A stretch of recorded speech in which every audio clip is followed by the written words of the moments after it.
Olá amigos, boa noite, como vão? Tudo bem? Meu nome é Luiz Carlos Parejo, sou professor de Geografia na SPM. Vamos trabalhar hoje com o vestibular da SPM 2013, segundo semestre. Bom, a parte de Geografia do Brasil da SPM começa com o exercício 61 e diz o seguinte: sobre o transporte aéreo no país, é correto afirmar: a ponte aérea Rio-São Paulo tornou-se uma das mais movimentadas do mundo. É a afirmação correta, é a afirmação verdadeira, alternativa A, uma vez que São Paulo é a terceira, Rio-São Paulo é a terceira mais movimentada do mundo, depois de uma ponte aérea na Coreia do Sul e outra no Japão. Tá? O exercício 62, ele apresenta quatro gráficos, referentes aos anos de 2007, 2008, 2009 e 2010.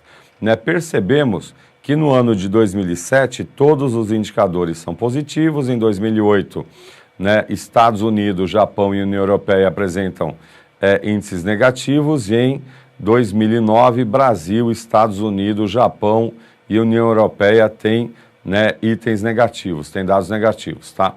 Bom, a ideia fundamental é de que corresponde ao crescimento econômico, o PIB dos países, uma vez que a crise de 2008 acabou derrubando a economia de alguns países em 2008 e em 2009.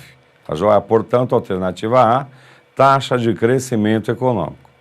O exercício 63, é um exercício acerca de metrópoles brasileiras que diz o seguinte: até o ano de 2000, o IBGE considerava a existência de 9 metrópoles brasileiras, sendo 2 de alcance nacional, São Paulo e Rio de Janeiro, e 7 metrópoles regionais. Desde então, 3 outras foram incorporadas à condição de metrópole, totalizando as atuais 12. As novas metrópoles agregadas a partir de 2000 são Belo Horizonte, Curitiba e Manaus. Na alternativa A é errado, na medida que Belo Horizonte é agregada anteriormente a 2000, é o mesmo caso da alternativa B, pois Belém já existia, já era considerada a metrópole antes de 2000. No C, o Vale do Paraíba não era e não é uma região metropolitana ainda, pelo menos do ponto de vista do IBGE, e nem uma metrópole. No caso de Vitória, Florianópolis e Campinas, embora sejam regiões metropolitanas, têm uma capacidade de polarização relativamente restrita, não sendo considerada, do ponto de vista do IBGE, metrópoles. Tá? Então, nos sobrou a alternativa E, Manaus, Brasília e Goiânia. No caso de Brasília, alguns autores não consideram região metropolitana, uma vez que não houve a conurbação, a integração urbana dos diferentes municípios que formam a região de desenvolvimento integrado de Brasília e em torno, tá joia? Então, mesmo assim, tem funções típicas de uma metrópole, e assim o IBGE considera Brasília uma metrópole nacional. Bom, o exercício 65 diz o seguinte: se o Barão de Mauá, fundador da primeira estrada de ferro no Brasil, pudesse levantar do seu túmulo para hoje participar das comemorações dos 150 anos da ferrovia, certamente pediria para voltar ao mundo dos mortos. Certamente veria com desgosto que mesmo no século XXI a ferrovia continua sendo boicotada, dessa vez por interesses locais, nacionais e multinacionais, como empresas de ônibus, montadoras de automóveis e fábricas de pneus. O sucateamento da ferrovia está diretamente ligado ao forte incremento na política rodoviária brasileira no governo de alternativa B, Juscelino Kubitschek. Então, nós temos dados que nos informam que até 1958 ocorreu a expansão da malha ferroviária brasileira, e a partir do ano seguinte o declínio dessa malha ferroviária foi significativo, principalmente porque o governo brasileiro deixou investir nesses setores e fechou ramais pouco lucrativos, resultando em hoje termos cerca de 30 mil quilômetros apenas de malha ferroviária, em vez dos 38 mil quilômetros de 1958, tá ok?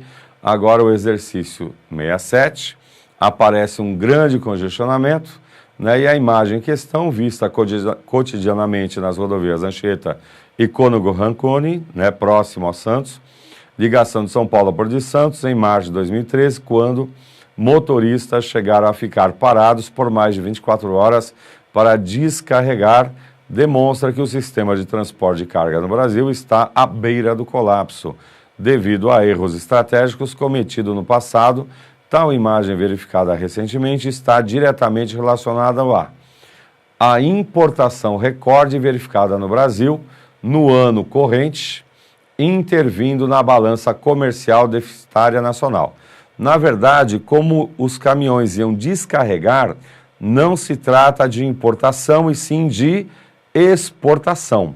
Caso fosse importação, os caminhões iriam carregar, ok? B, a exportação de commodities para a Europa, que aumentou muito devido à crise verificada no continente nos últimos anos.